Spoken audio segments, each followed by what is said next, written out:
Marketer of the Day, episode 538, Seller Labs, Adapt, Transition, Scale, and Become Your Own Next Customer, with Brandon Checketts. Hey everyone, we're so glad that you're listening. We're talking right now with Brandon Checketts from sellerlabs.com. And Brandon is a really cool guy because he's created several multi-million-dollar companies, and his current project is called Seller Labs, which has become a leader in the e-commerce SaaS industry. And he's had projects such as bookscouter.com, which is a great resource for college students. And Seller Labs provides SaaS tools for thousands of Amazon merchants, especially his popular Feedback Genius messaging tool. And his company has seen huge growth. They're one of the top people in Athens, Georgia. So we're going to chat with Brandon about what he's built, why you should use it, his thought process, what he's up to. So Brandon, glad to be talking to you. Thanks, Robert. It's great to be here with you today. Yeah, great to have you. And so yeah, I'm really curious about just like, how did things start out for you when you jumped in with this sort of business building thing? Like, what was the point and what was that like? Well, I guess I've been an entrepreneur all my life, even back into grade school, where I was the kid that was selling candy to my fellow grade schoolers. So I've kind of been a thing all my life, but most recently kind of started around 2007 when I started Bookscouter, which is a price comparison site for textbooks for college kids. Started with that, and it's just kind of evolved from there as I went from doing price comparison to selling books myself to selling those on Amazon and then creating software for Amazon. It's been an evolution over the last 10 years. Awesome. And so just like when you first jumped in and you made that price comparison tool, like what was the reasoning behind that? Was that like a need that you had or a need that your friends had, or did a solution not exist? Or like, why did you choose to pursue this project compared to all the other opportunities out there? Yeah, I was doing freelance work at the time, so I was working on multiple things. But Bookscouter, the genesis of that really started because a friend of my wife's was blogging about how to get out of debt after she'd finished with her graduate school, and so I was reading her blog. It was a personal finance blog about how she was selling her textbooks at all the different places, and I had a little bit of experience before in like price comparison, so I applied that price comparison to that textbook industry, and that's the real start of Bookscouter. Was over the course of a week or two, I made a real initial version of the site that she blogged about. It got the initial traffic and got my first sale and commission from that kind of thing, and it's kind of just took off from there.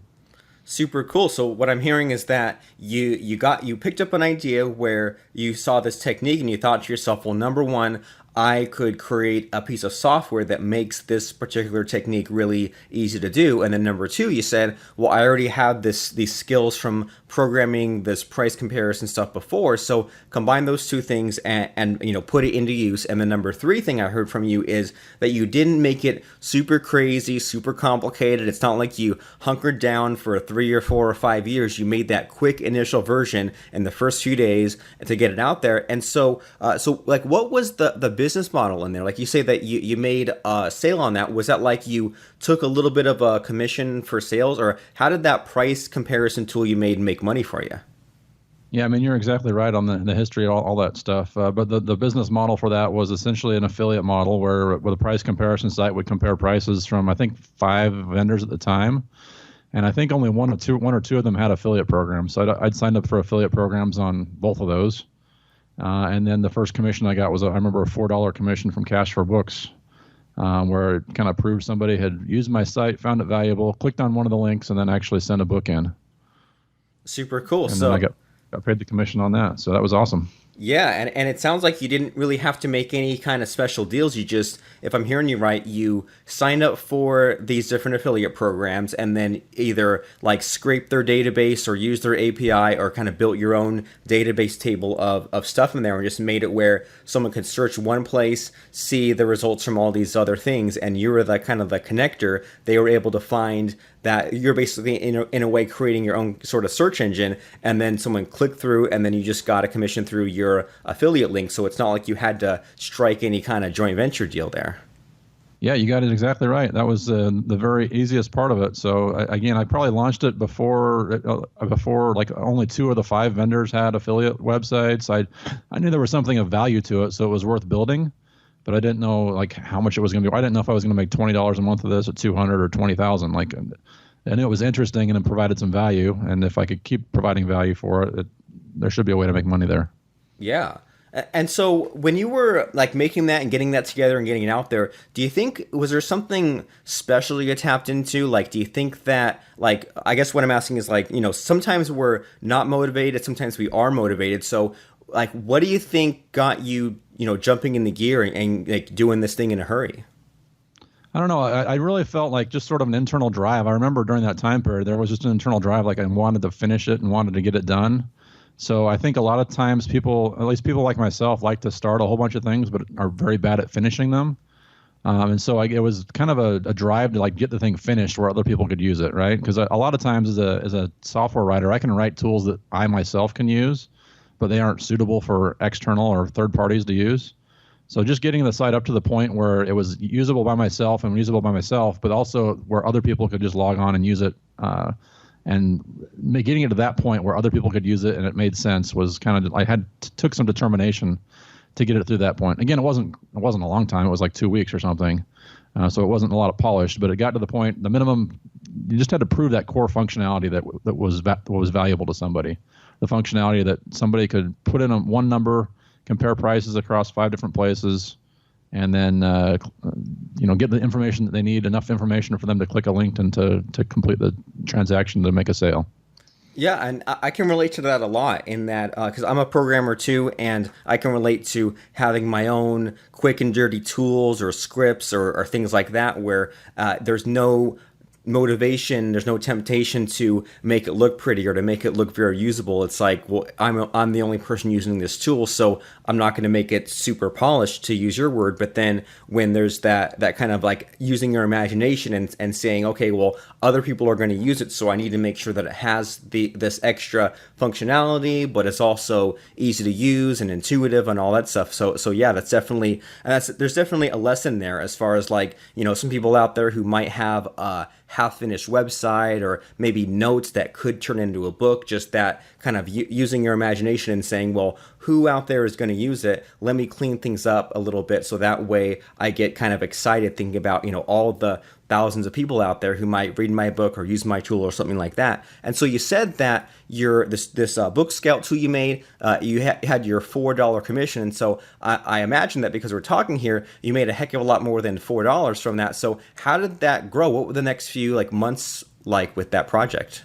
Well, I think the first month I made about $20, and the next month it was probably $40 or $60, and it got up to $200. I was still working full time and doing freelance consulting on the side, so it was a tiny thing to start. But over the course of 2 years or so, it got to the point where I was making more money at Book Scouter than I was at my other jobs and full-time positions. So it kind of started small, and over the course of a few years grew to the point where I was making more money at that. So it made a lot of sense just to quit my other stuff and focus on it. Yeah, and what's good about that is I get frustrated when people say things like, oh, well, you should just, burn the ships and quit your job and just go in and pursue this app. And some people have gotten lucky doing that, but I'm more of the camp of wait until that make time for both things. Make time for what pays the bills right now and make time for that new project that you have going on, because you might pump out different projects and things that excite you might not excite other people out there, but you put the projects out there, and then if they pick up traction, it might be something that is silly or something that you think might not be super popular. I mean, you look at something as simple as like Snapchat or Uber or something like that. It's really basic functionality there, but really caught on. And so yeah, it's like you had what was making you money, paying the bills. You had this side project. It grew and grew until it eventually overtook your other income, and then it was a no-brainer right there to quit. And so then what happened to get from there to here? So after Book Scouter, did you eventually get bored with that, or is that still going on? Or how did you get from all that stuff going on then to the Seller Labs business now? Well, what happened is in the meantime, I was making enough money at Book Scouter where I wanted to figure out how to reinvest some profits there and continue to grow it. So the obvious thing that we had in mind was that a lot of our customers were small booksellers, and they were using the website all day, every day to look up prices on books. And so I figured I knew as much about pricing books and about all that industry as anybody else. So I went down and found a place where I could source books in bulk at the USPS postal auction, where all the books lost in the mail system go, and started buying pallets of books from there and using my software to start selling those. And so went from running just the commission or just the affiliate website to using the site for myself. And then as a process of sort of growing that, we grow that book business to the point where we were operating out of a 100 square foot storage unit, then to like 600 square feet of storage units, then to a warehouse. We started using Amazon's fulfillment services and continued to grow from there until we got to a 15,000 square foot warehouse. And then we're writing different software at that point to keep track of our inventory and other things. And we ultimately shut down that book selling or that media selling business in favor of where it ended up going was the software development for that company. We ended up making software for that business that evolved into what became Seller Labs. Okay, super cool. That's kind of the pathway. There was kind of this interim business in the middle where we learned about books, but also learned about selling on Amazon, making the software, and then we transitioned fully over to the software side again. And I like that a lot because it sounds like it like one thing led to the next, and you weren't just researching for the fun of it. It was like you were making money all along the way, and then you came up against these bottlenecks, right? These problems that your business then had to solve to improve, like track your inventory or have a bigger warehouse. And it kind of reminds me of how Netflix just got started as a DVD rental company, and then they were like, okay, well now we're coming across the bottleneck of there's only so many DVDs we can send out. There's a little bit of a delay here, so let's get into more of the streaming stuff. And then now, Netflix hardly sends any DVDs out. That's kind of phased out. And then Netflix said, all right, well, now we're making all this money by making all these deals and streaming all this stuff out. Let's reinvest the money and make our own TV shows and things like that. So it's sort of like seems like a similar kind of mindset. And it's like, well, you put out the feelers out there, you create these experiments in your business, and then as they succeed, sometimes you end up kind of doing like an 80-20 sort of situation, or it ends up taking you in all these sort of different ways. And so when it came time to make those difficult decisions, like hiring more people or having more warehouse space or getting rid of parts of the business, do you have any advice for entrepreneurs out there? Like what pushed you into action in making those tough decisions? Was it just out of necessity? Or, for example, like how did you know when it was time to like get bigger warehouse space and take those risks, things like that? Yeah, that's a good question. And there were several inflection points along the way. One of those was when, early on we were sending all of our inventory to Amazon's warehouse to FBA. And so we could operate out of 100 square foot of storage space where we just had to have enough space for, a few pallets of books and one person to sit there and scan. But then Amazon changed some rules on it, and they said that you can only have X number of units in inventory. And we had to take a step back and say, look, if we can only have 5,000 units in inventory or whatever it was, like we can't keep operating a business with only 5,000 units in inventory. We need to make a decision. Do we keep doing that on a small scale, or do we buy a warehouse and figure out that process? So there was sort of an external factor there where Amazon changed the rule where we had to adapt to that.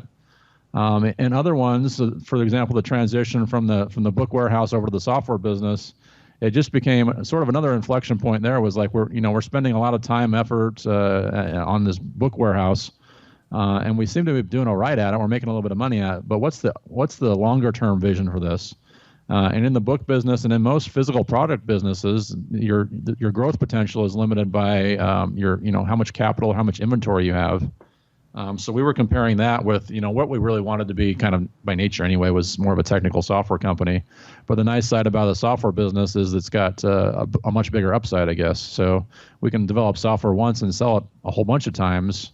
And so we got a lot bigger upside potential on that. So that was kind of two things really went into that decision. One of them was like we're kind of software people when we were starting that to begin with. And so that was where kind of our natural tendencies lied.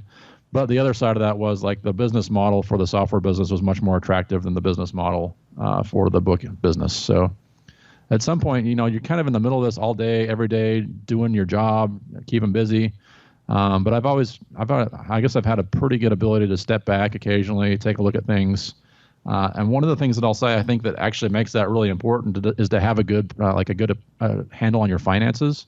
I know a lot of entrepreneurs don't understand or don't feel like they're qualified or very good at understanding finances. But if you can take a look at a profit and loss statement and it can tell you how much money you're making or not making, that's a nice monthly ability to take a reflection on how your business is doing. If you look at a monthly profit and loss statement, and really figure out how well you did that month. That's always a sort of a natural sort of monthly cadence you can get on to figure out how you're doing. And I think that was kind of the impetus for the book business, is we took a look at this thing on a monthly basis, and we're putting all this effort into it and only making $3,000 or $5,000 a month. It didn't seem like it was where we wanted to go. Yeah, I mean, I agree with that completely. That there's definitely a period of time when you kind of need to let yourself get pulled in whatever direction you need to be pulled into, and to explore different opportunities. And if you have a new project that's rocking and rolling, give it the amount of time it needs to grow. Like, maybe this business was going to take 6 months to really get huge, or a couple years to really get huge. But then when you start getting bored or tired or burnt out, and you say, well, it's time to make a decision soon, do we keep this or do we ditch it? Then it sounds like it can help to look at the data, look at the numbers, look at the income coming in, and say, well, if I'm just doing this based on emotion, and I'm like, I don't know if we should sell this piece of the business or stop doing this thing, and the emotions kind of play tricks on you. But then if you go and look at that P&L statement, the profit and loss, and you say, okay, well, I was already thinking about getting rid of this. We look at this part is not making as much money compared to everything else. Now it's a much easier decision. And you're making me think back to I've done things like that in my business, and I'm thinking back to when I first quit my job.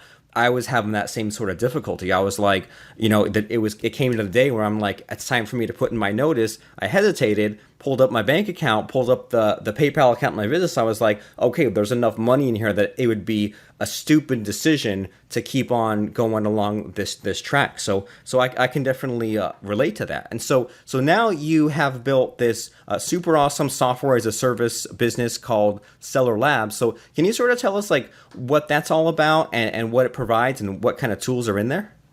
Sure thing. Well, one of the things we were doing when we were running this book business is we found that some of the things we were selling were DVDs and CDs that got a high complaint rate. And so one of the first software I built, and this is another sort of that pattern of just becoming your own next customer. So when we were starting this next business, our first customer was my other business, and I followed that pattern pretty often. But one of the major complaints we had with the book business was we had a high complaint rate. And so we wrote some software to automatically email customers, to let them know that the item that they bought was used, that it was only the disc and didn't come with the original artwork and that kind of stuff.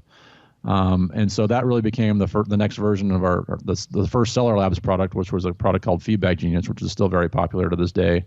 And it's an email tool that allows Amazon sellers of any type of product to automatically email their buyers. We used it originally to solicit seller feedback and to prevent negative feedback from occurring, just to make sure their customer knew what they bought.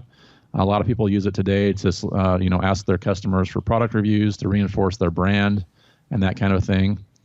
Stellar Labs has continued to evolve, and we've done a lot more around this brand building sort of trend that's happening on Amazon right now. And so going along with that brand building, advertising is a huge thing. And so Stellar Labs has created software to help Amazon sellers advertise on Amazon and figure out what placements are working. Another one of our tools is called Quantify, to help you understand what products are making a profit. And another tool called Scope, which helps you do some keyword research and product research to understand what products you might consider sourcing. So Stellar Labs has several tools now within that brand and within that product suite that help Amazon e-commerce sellers to sell online. So that's been a very fun journey over the past 4 years or so.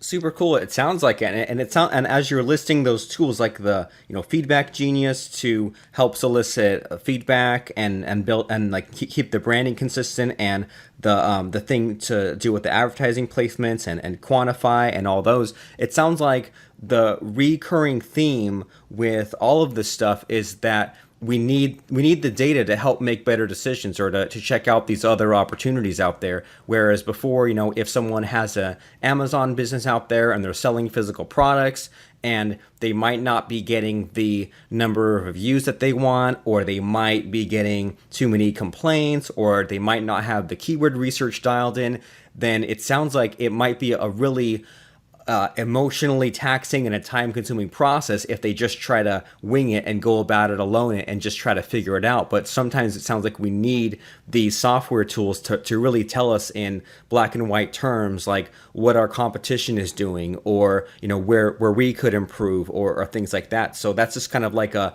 thing I'm hearing over and over again in our conversation, is that these, in order, like, and especially with Amazon and e-commerce stuff, like there's so much data, we need to use the software tool to simplify it. That way we can easily see what we need to do.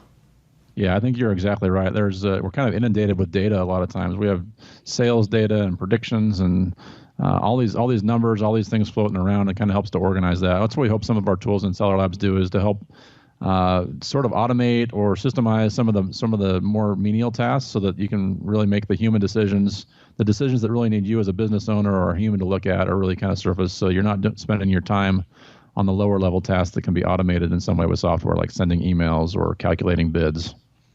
So when someone if someone has an existing Amazon business or a new Amazon business, and they're checking out sellerlabs.com, and maybe they sign up for an account and start using these tools, is there like an easy jumping off point? Like, do you recommend that everyone, when they get started, they just if they're looking for like an easy win, should they go for the email feedback, or like with all your tools that you have there, like what's just an easy thing that someone could do in the next couple of days to beef up their Amazon business? Yeah, I mean, if you're an existing seller on Amazon and you're not using some sort of email automation to email your customers to ask for either seller feedback or product reviews, or just to reinforce your brand, Feedback Genius is probably the easiest win that would apply to pretty much every Amazon seller I can think of. Just the ability to communicate with your email, with your customers, to send out a simple email is pretty powerful. The other tools are a little bit more specialized and may not apply to everybody. But if you're spending over $1,000 a month on advertising, then definitely check out Ignite. There's some awesome features within that. Is our advertising tool that'll help make your advertising more effective. And then the other tools are a little bit more, if you're a seller of certain sizes, that they might apply. But Feedback Genius applies to basically every seller on Amazon. Okay, great. So that's the low-hanging fruit, and people can start using that. And once they get sort of hooked on how easy this stuff is and how they can see some quick changes, then they'll want to jump into the other things. And so what's the pricing on this sort of stuff? Feedback Genius has a free plan for just 100 emails a month, and then starts at $20 a month for, I think, 1,000 emails. It kind of goes up from there if you sell more or want to send more messages. Super cool. And yeah, so with that tiered pricing, it sounds like if someone's just checking it out, then they use that free version. But then as their business grows, or if their business is already a pretty decent size, then it's like the pricing grows with their business. So it's like if someone is hesitating about $20 a month, it's like, well, if you're making hundreds or thousands of dollars a month in your Amazon business, then it's just a drop in the bucket to further multiply what you have going on. Yeah, exactly. I think we've got pretty competitive and pretty compelling pricing for all of our products. Again, if you use the whole suite of Seller Labs products, it's even more affordable. I mean, if you bought all the products individually, it probably cost twice as much or something as if you bought. We have a package called Seller Labs Pro that includes all of our products. It's a great deal. Well, super cool. Well, along those lines, as far as like the suite of software tools that you have out there, do you have anything new that's coming up soon? Like any interesting like new products or new features or anything like that you're willing to share with us? Well, one thing we're really kind of focusing on right now is essentially the product we have called Quantify right now. It's kind of an analytics one that helps you analyze your sales and dig into SKU level profitability and the unit economics for any given SKU. We're really kind of fundamentally rewriting that and making that into a better product. So we're really excited about where that's going. It's probably a few months out before it's usable by customers, but it'll be exciting once we release that. I think it'll change the game, especially for sellers that are doing over $1 million a year or so on Amazon. There's going to be some awesome features and some real cool functionality in there. I love it. So people can get that edge over their competition. And so like kind of looking back a little bit at all of your different entrepreneurial adventures, do you think there's like one big kind of life lesson in there? Or do you think that if you could tell your younger self something, like, is there some like just big, or I guess big and simple kind of statement that you have for us today? Now, I think the kind of the overarching pattern that I find myself going back to is like, find something that people will value. Find some way to provide value to your customers. You may not know exactly how to monetize it right now, but if it's valuable to them, well, like back in the Feedback Genius days, I wrote this product because I knew that it was valuable and provided some sort of sped up people's time or made them more money. In the Seller Labs time, this email automation thing, we found it very valuable because we could prevent negative feedback. Just find something that's valuable, and you'll figure out how to monetize it along the way. I love that advice, and I can definitely relate to that idea of like look to provide value and then figure out later how to make money. I mean, you look at people like Facebook or YouTube, they went for the value first, and I found that if I'm thinking about like product ideas or like business ideas, and if I'm trying to think of like, okay, what's valuable plus what makes money? It's like I'm trying to solve two problems at once. And sometimes my thinking is not as big as it could or should be because I'm stuck being practical. So, I mean, there's definitely something there. And if you're starting a new business or trying something new and you're in the experimental phase, then don't be practical. Just look to provide value and then figure out how to monetize it later. And so, I mean, great stuff today in our conversation, and everyone should go to sellerlabs.com. And is that just the number one place to go, just sellerlabs.com? I mean, sellerlabs.com is their homepage. Our blog actually has a ton of good resources on it, and we have a great like a newsletter that comes out every month. So if you're interested in the e-commerce or Amazon space at all, I highly suggest just subscribing to our monthly newsletter that has tons and tons of powerful information on it. Fantastic. So sellerlabs.com, that's sellerlabs.com. Go there, and if the tools and the things out there make sense, then you can sign up for that free trial or for a paid option. And when you're there, I mean, it's always good to stay up to date with the latest and greatest trends and techniques and tricks and tactics and all those interesting things. So go ahead and check out that blog and check out the newsletter and check out what Brandon and his team have for you. So that way you can know what you need to know in a timely fashion. That way you're not one of those business owners that waste 3 or 5 years figuring things out. You get it all done. You get ahead of your problems. You have rapid growth, make a bunch of money. It's what it's all about, and you have some fun in the process. So sellerlabs.com. We'll see you there. And thanks so much, Brandon, for stopping by and for dispensing just a ton of knowledge and advice and wisdom for us. I really appreciate it. I appreciate you too. Yeah, thanks for having me on. It's been fun today. Thanks, Robert. Awesome. Thanks, Brandon.